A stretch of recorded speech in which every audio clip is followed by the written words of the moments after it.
My name is Katie, Katie Lowe, and my son is Jake Lowe, and he is 13 years old. My name is Jake Lowe. I'm 13 years old, and when I was 4 years old, I was diagnosed with ALL, which is acute lymphoblastic leukemia. Hi, my name is Grace Kite. I'm 16, and I was 10 years old when I was diagnosed with Ewing sarcoma.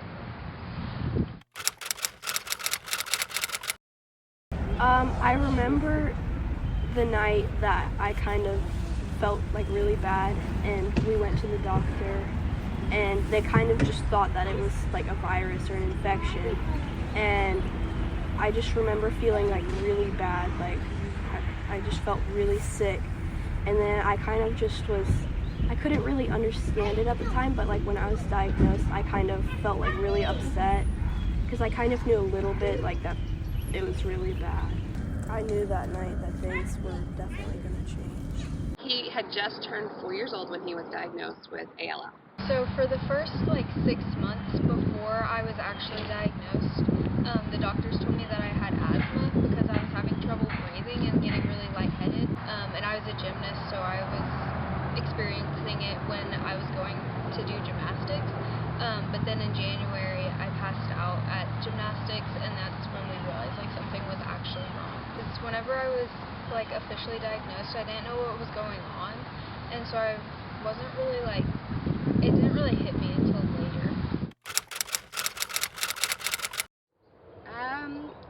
I would say that our schedules, obviously he was only 4, so his schedule kind of revolved around him anyway, but I also had a 13-month-old, so our schedules kind of changed to be around his schedules, around his treatment cycles, and needing to go to the hospital when we had to go to the hospital, and being ready at a moment's notice if he got a fever to go to the hospital. I was at home a lot more because I was used to being at school quite a bit, even though I was really young.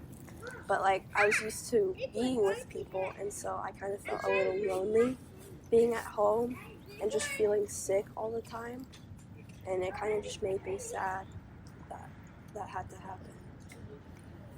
So everything was pretty much the same at home, but at school I wasn't able to go to school anymore. So I had to have a homebound teacher from the Keller district come to my house a couple times a week and be able to give me my information for school that I was missing. I missed half of 4th grade, the second half of 4th grade, and then I also wasn't able to go back to school for the first semester of 5th grade.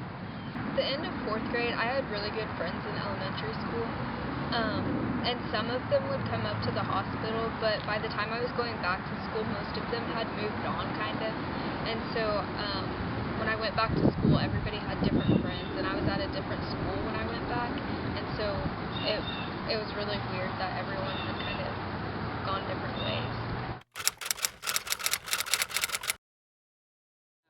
So there's 2 parts of treatment. There's frontline, which is the first about 6 months. It depends on the kid, but about 6 months. And then there's what's called maintenance. So for frontline, he missed the end of frontline. There's a part called delayed intensification, and that's about 8 weeks. We took him out of school for that entire 8 weeks because it's a very strong, a lot of chemos. It's very hard on them. I remember being at the hospital quite well, actually. They would put me under anesthesia, and I didn't like the feeling that it gave me. And so I had tried to run away from the room a lot of the time. And then I think I felt a little bit better for the transfusions that we did, because we were in a big room, and there were chairs and stuff, and it changed me, but it also changed everyone else that knew me too.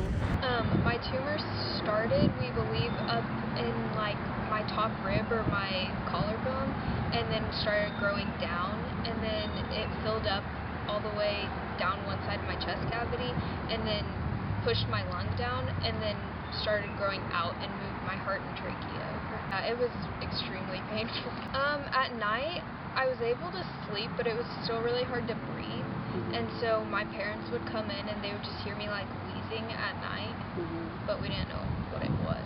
I had a biopsy at the very beginning, and basically they just cut open part of me and took part of the tumor to dissect it, I guess, and see what it was.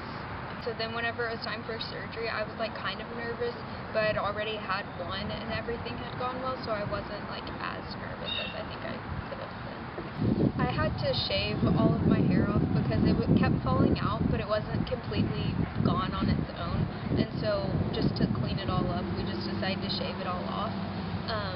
And so after that, for the first like couple of days, it was really bothering me that I didn't have hair, but after that, it didn't really bother me, and I didn't wear like wigs or anything. So he has been off treatment, meaning no oral or IV chemos for, it was 6 years this October 2019, so that's been 6 years. But he has been in remission, which doesn't mean a lot for I mean, it's important, but he has been in remission for ALL since 8 days after diagnosis. I think it's helped teach me that like a lot of lessons, like that I'm not invincible. A lot of kids think that they are, that they can just do whatever they want and get away with it. But it helped me learn that like there are consequences for everything, and that everything causes something, and that everything happens for a reason. So I swim on a competitive swim team in Louisville, and I've been swimming there for 4 or 5 years, and I'm thinking about doing high school swim next year, and I am in my middle school band. I play the French horn, and I am a black belt in karate. When we were in treatment, there wasn't a lot of support for families, and there weren't groups for parents. There were some groups, but they're mostly in the hospital, and he didn't spend all of his time in the hospital, and so once we left the hospital, we were kind of just on our own, and so I found other people in the area, and I found other moms. I have been cancer-free for 5 years, since November. So once I finished treatment, they kind of were like, time to go back to your normal life, and my family were like, well, we don't really know what that looks like now, but we didn't realize how much we didn't know it looked like, what we were doing. So I guess kind of once you finish treatment, other people kind of seem to think like, oh, well, you're done with cancer, so like now you can move on and go back to your normal life. But once you have cancer, like there's so many things that just change. So after I finished treatment, I had lost like all of my strength and stuff, and so I didn't really I couldn't go back to gymnastics right then, and I kind of had just lost interest in it by that point.